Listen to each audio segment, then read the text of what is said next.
Olá a todos! Estamos chegando com a segunda edição do Respira Cultura, o podcast produzido pelo Departamento de Jornalismo da Rádio da Universidade, que nos traz um panorama artístico e cultural desses tempos de isolamento. Eu sou Liz de Bortoli e nesta edição participam os jornalistas da Rádio da Universidade, Cláudia Heinzelmann, Ana Laura Freitas, Pedro Palaoro e nossa convidada de hoje, Mariana Cirena, produtora cultural da Secretaria de Comunicação da URGS. Lembrando que o Respira Cultura pode ser ouvido pelo blog da redação em urgs.br/destaques rádio e pelas principais plataformas de streaming. E toda sexta-feira tem um novo programa. E nos preparando então para o Dia Internacional dos Museus, Mariana Cirena nos traz um cenário educativo dos museus de Porto Alegre. Musa, eu sou seu museu, aberto para visitação. Oi, gente, aqui é a Mariana Cirena. Como a Alice comentou, eu sou produtora cultural na universidade. Eu tenho formação em jornalismo e venho acompanhando na minha trajetória acadêmica, profissional, questões relacionadas às artes visuais e à cultura. E, bom, falando no Dia Internacional dos Museus, eu acho que é importante destacar que a educação, a questão do compartilhamento de saberes, é, na verdade, uma essência do trabalho das instituições museais, né? E com essa situação de pandemia, os núcleos educativos estão sendo muito desafiados pelo distanciamento social, mas eles também estão tendo ideias bem inovadoras e criativas para seguir em diálogo com os públicos. A gente tem alguns bons exemplos disso aqui em Porto Alegre mesmo. O Museu de Arte do Rio Grande do Sul, por exemplo, realiza desde o final de março o projeto Mediação em Casa. São exercícios coletivos, lançados nas redes sociais, que estimulam uma interação criativa do público com o acervo do museu. Eu conversei por WhatsApp com a Carla Batista, que é coordenadora do Núcleo Educativo do Margs, e ela nos conta como surgiu essa ideia. Quando a gente entrou na quarentena no Rio Grande do Sul, e rapidamente o Margs encerrou as visitas, todos os nossos esforços eles se voltaram muito para o digital, né? Assim como em outros museus que a gente acompanha. E aí nesse cenário, a questão inicial que a gente observou é que a gente não pode entender o digital meramente como uma substituição daquilo que acontecia no presencial. Quando se visita museus, se tem uma experiência sensorial, espacial, corporal até com aquele ambiente. Então, nesse sentido, quando iniciou a quarentena e nós começamos a nos questionar em como pensar a arte, a educação em plataformas digitais, duas integrantes da nossa equipe, a Cristina Barros e a Maria Pinheiro, meio que tiveram a mesma ideia, meio que no mesmo tempo, que foi o Mediação em Casa. Ele é uma ação, então, desenvolvida pelo Margs, que é inspirado nas mediações que já aconteciam no museu pré-pandemia, nas conversas, nos diferentes pontos de vista que os visitantes nos traziam quando se relacionavam com as obras expostas no museu.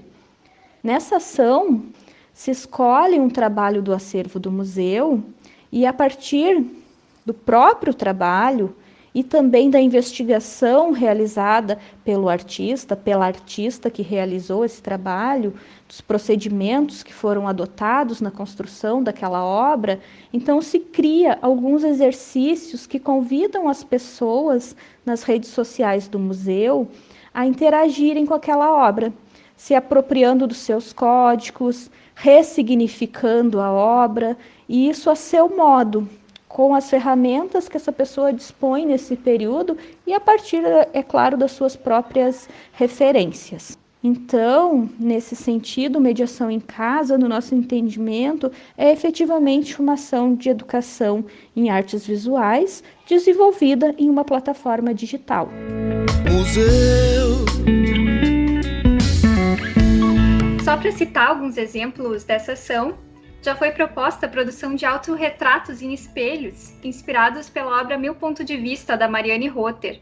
Outro desafio se inspirou no trabalho da Regina Silveira, e o público foi provocado a fazer fotos registrando as sombras criadas pela luz sobre os objetos em suas casas. E é muito interessante ver que cada postagem desse projeto traz toda uma contextualização sobre as obras de referência, e assim a gente acaba conhecendo melhor o trabalho desses artistas. E vale acrescentar que o Margs vai lançar na segunda-feira, para o Dia Internacional dos Museus, uma ação sobre a sua própria história em formato de quiz nas redes sociais. Outros museus também estão investindo muito em ações educativas justamente nesse sentido. Vale a pena visitar as redes sociais da Fundação Iberê Camargo, do MASP, do Museu de Arte Moderna de São Paulo, do museu daqui da universidade. Enfim, várias instituições estão fazendo um trabalho educativo muito legal justamente para esse momento da pandemia. Fica o convite para visitar essas instituições virtualmente.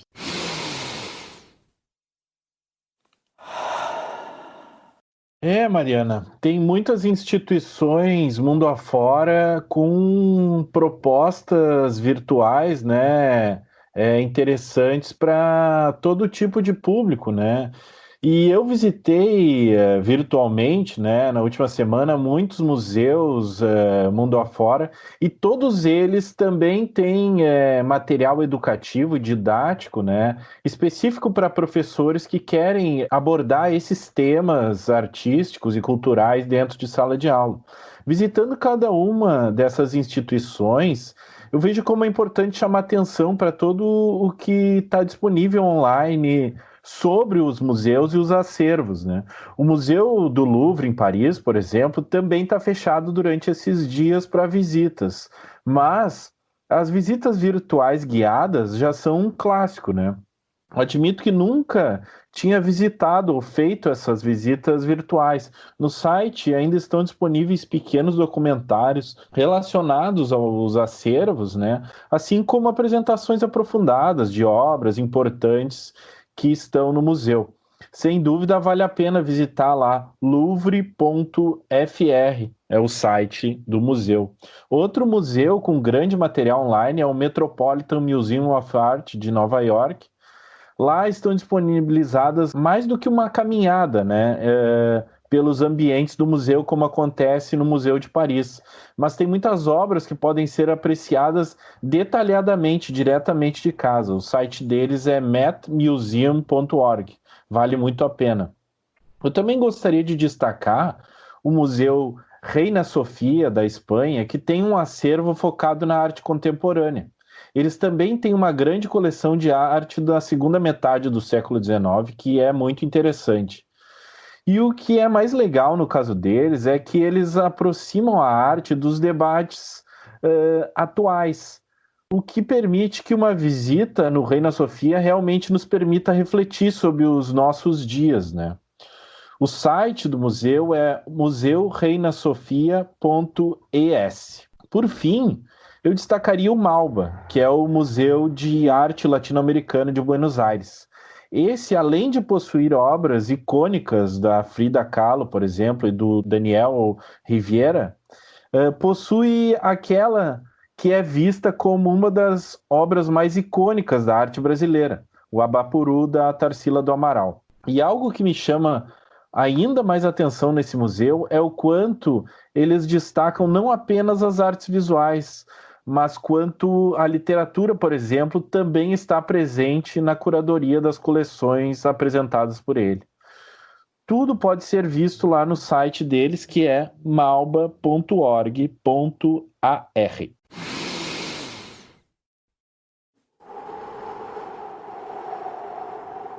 Respira Cultura.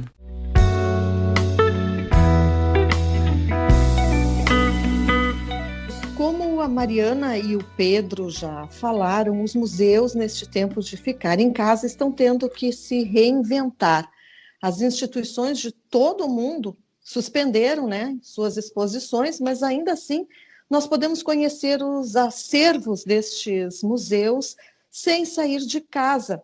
Neste momento, então, de isolamento social, esses museus têm usado mesmo da tecnologia para levar a cultura através de passeios virtuais, como é o caso do Museu da Memória Republicana. Esse museu ele fica junto do Convento das Mercês, no Maranhão, e ele é também considerado uma das 7 maravilhas de São Luís. Esse passeio está disponível no site eravirtual.org. E, como a Mari falou, o MASP, além do seu trabalho educativo, ele também está apresentando uma visita virtual através do seu acervo. Aí a gente pode conferir obras de pintores brasileiros, como o Di Cavalcanti, Anita Malfatti, Cândido Portinari, e também tem obras de artistas estrangeiros, como Picasso, Monet, Van Gogh. O Inhotim, que é considerado o maior museu a céu aberto do mundo e que fica em Brumadinho, em Minas Gerais, também está oferecendo uma visita virtual pelo seu jardim botânico. Ali também tem obras de arte ao ar livre. Aqui, a Bienal de Artes do Mercosul também tem utilizado os canais digitais para compartilhar os conteúdos relacionados à 12ª edição do evento, que agora, em 2020, tem como foco o feminino. Enquanto a quarentena perdura, as instituições seguem ativas nas redes sociais, postando dicas de cultura, de informações, e várias delas ainda preparam conteúdos especiais, como é o caso do Museu do Judiciário, aqui de Porto Alegre. Este museu, talvez ele não seja muito conhecido do grande público, e é por isso que eu resolvi, neste Respira Cultura, trazer uma sonora com a Karine Trindade, que é assistente técnica do Memorial do Judiciário do Rio Grande do Sul, e ela fala sobre o trabalho que eles estão fazendo de modo virtual neste período de isolamento. Bem, com a pandemia que está acontecendo, né, e com a decretação de trabalho remoto com a quarentena, o Memorial do Judiciário, que trabalhava principalmente com atendimento ao público presencialmente, por meio de exposições, visitas guiadas, projetos pedagógicos, com participação em eventos como Feira do Livro, projetos de visita em parceria com outras instituições, né, envolvendo a maior parte do tempo um atendimento direto às pessoas, nós tivemos que nos readequar. A visita guiada ao Palácio da Justiça, que principalmente ela era feita para público de estudantes de arquitetura, história do Poder Judiciário, que é o nosso grande objetivo memorial, e as exposições temáticas. Porque nós percebemos que as pessoas conhecem o Palácio Piratini, conhecem a Assembleia Legislativa, conhecem outros prédios do entorno da praça, mas muitas vezes não sabem identificar o Palácio da Justiça e desconhecem o seu conceito e o contexto da construção do palácio, do planejamento e da construção. Claro que a visita guiada não encerra aí. Nós optamos por alternar os assuntos semanalmente, né, entre os 3 eixos. Então, para iniciarmos a semana do dia 17 de maio com uma exposição temática. Por quê? Porque no dia 18 de maio nós comemoramos o Dia Internacional dos Museus. E a gente, comumente, abria a nossa exposição principal do ano na Semana dos Museus, acompanhada de uma série de atividades alusivas e comemorativas ao Dia Internacional dos Museus. Então, nessa impossibilidade, em razão da pandemia, nós vamos trazer então uma exposição que para nós foi muito especial e que traz um debate e uma reflexão ainda muito atual. Ela se chama O Judiciário no Cotidiano do Escravo, falando sobre a atuação do Poder Judiciário na vida do negro escravizado aqui no país, aqui no Brasil. Claro, com foco no Rio Grande do Sul. Se nós antes usávamos as redes sociais tão somente para divulgar as nossas atividades presenciais, hoje elas se tornaram a nossa principal ferramenta.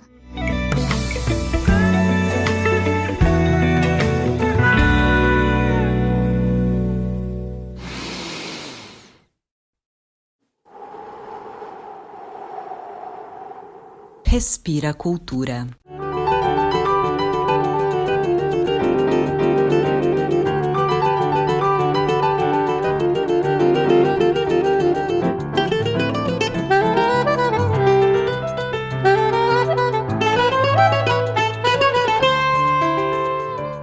Oi, colegas, oi, ouvintes, aqui Ana Laura, agora falando, Eu trouxe para esse Respira Cultura algumas dicas de música, mas me parece que elas estão também assim bem conectadas com o que a gente tem visto nos museus locais nesse ano, né, em relação à visibilidade do trabalho das mulheres artistas. Como a Cláudia citou, né, a temática da 12ª Bienal do Mercosul traz a ideia dos femininos, né? E eu conversava com a Mariana Cirena, nossa colega que está participando do programa hoje, fico muito feliz com a presença dela, sobre o trabalho também do projeto Mulheres nos Acervos, né, que é formado por alunas e egressas do curso de História da Arte aqui da URGS, e que fez a curadoria da última exposição que esteve em cartaz no Marx, que expunha justamente as obras de mulheres artistas do acervo deles, e que teria inaugurado no MAC, o Museu de Arte Contemporânea do Rio Grande do Sul, agora recentemente, também uma exposição com essa temática. Então, que ainda há um grande caminho para percorrer nesse sentido de legitimação, né, do trabalho das mulheres artistas, mas na música também não é diferente. As mulheres seguem assim numa luta grande ainda de ocupação de determinados papéis e espaços que nos foram negados, né, ao longo da história. Então, que quando a gente fala em música instrumental brasileira, por exemplo, a gente tem dificuldade de lembrar de mulheres instrumentistas, mas elas são muitas, são ótimas e têm sido invisibilizadas há gerações. E daí dá uma grande alegria quando a gente recebe notícias como a de que a Jasmine's Big Band acaba de gravar o seu primeiro disco com previsão de lançamento em setembro nas plataformas digitais.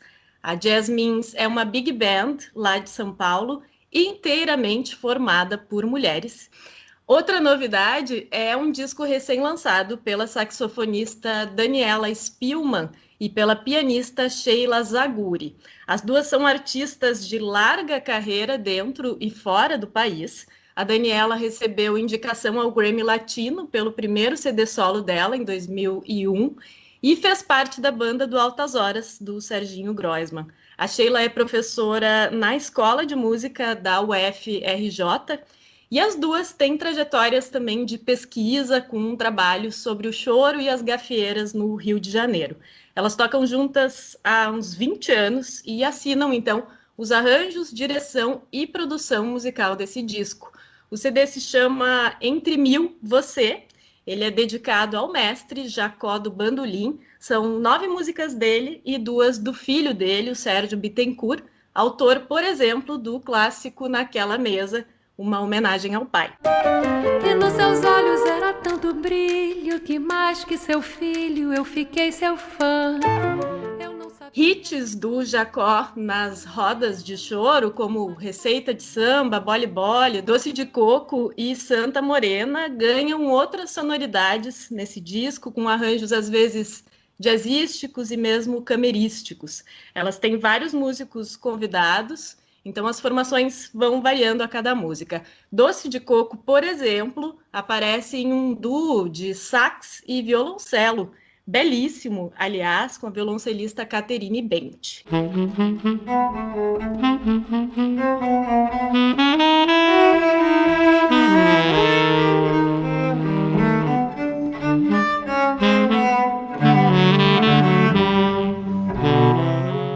Fica a dica, então, de escuta do CD Entre Mil, Você, de Daniela Spielmann e Sheila Zaguri, lançamento da Quarup em formato físico e digital, disponível nas principais plataformas de streaming.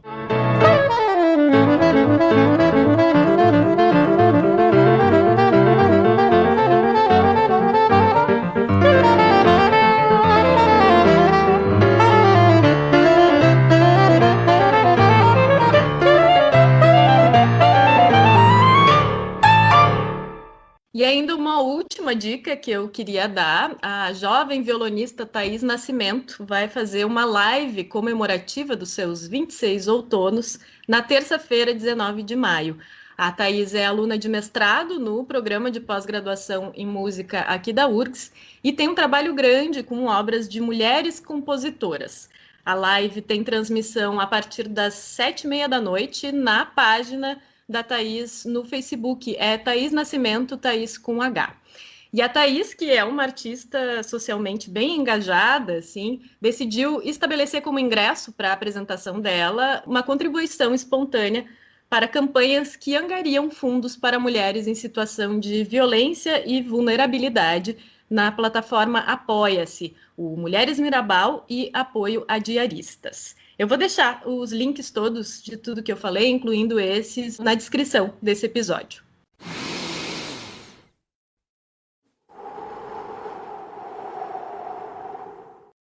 E pensando, então, nessa celebração do dia 18 de maio, Dia Internacional dos Museus, e também dos femininos, como levantou a Ana Laura e a Cláudia, eu separei aqui para o nosso momento de leitura um poema da Frida Kahlo.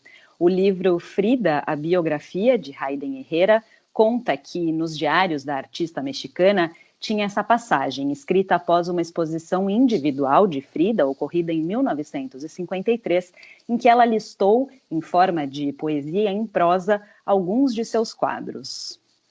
A vida calada que dá mundos, veados feridos, roupas terruanas, raios, dores, sóis, ritmos escondidos, a menina Mariana, frutas muito vivas.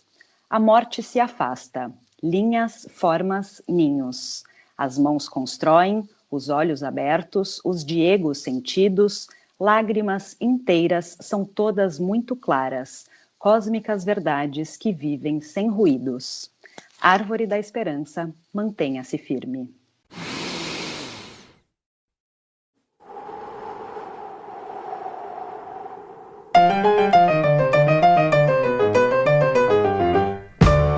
E assim, o Respira Cultura vai ficando por aqui. Essa edição contou com os jornalistas Cláudia Heinzelmann, Ana Laura Freitas, Pedro Palaoro e nossa convidada Mariana Cirena. A produção é do Departamento de Jornalismo da Rádio da Universidade. A apresentação é de Liz de Bortoli. Na trilha sonora de hoje, ouvimos Museu, com composição e interpretação do Chico César. Lembrando que vocês nos acompanham pelo blog da redação em urgs.br/destaques rádio e pelas principais plataformas de streaming. Voltamos na próxima sexta. Até lá!